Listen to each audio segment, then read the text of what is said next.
ముందుగా అందరికీ happy independence day. ఈరోజు 2 సినిమాలు అయితే రిలీజ్ అవ్వడం జరిగింది. ఒకటి రవితేజ గారి మూవీ, అదేవిధంగా రెండోది పూరి జగన్నాథ్ గారు అండ్ రామ్ గారి కాంబినేషన్లో వచ్చిన డబుల్ స్మార్ట్ శంకర్. సో నేనైతే డబుల్ స్మార్ట్ శంకర్ మూవీకి అయితే వెళ్ళడం జరిగింది.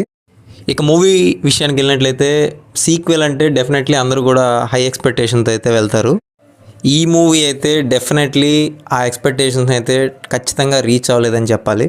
సో ఈ మూవీలో కూడా సేమ్ కాన్సెప్ట్, మెమరీ ట్రాన్స్ఫర్ అనే కాన్సెప్ట్ మనందరికీ ట్రైలర్లో చూస్తే అర్థమైంది. కాకపోతే పార్ట్ 1లో ఏంటంటే memory transfer along with girl friend sentiment పెట్టారు. ఈ మూవీలో అయితే ఇస్మార్ట్ శంకర్కి ఒక ఫ్లాష్ బ్యాక్ గురించి మదర్ సెంటిమెంట్ అయితే పెట్టారు. బట్ కానీ ఆ ట్రాక్ అంత కన్విన్సింగ్గా అనిపించలేదు. పైగా ఇస్మార్ట్ శంకర్ 1లో అయితే హీరోయిన్లు ఇద్దరికి కూడా ఒక ఇంపార్టెంట్ రోల్ అయితే ఉంటుంది. కానీ ఈ మూవీలో అయితే హీరోయిన్కి అంత ఇంపార్టెన్స్ అయితే లేదని చెప్పాలి. కేవలం ఎక్స్పోజింగ్కి మాత్రమే యూజ్ చేసినట్లు అనిపించింది. సో ఓవరాల్గా ఈ మూవీకి నాకు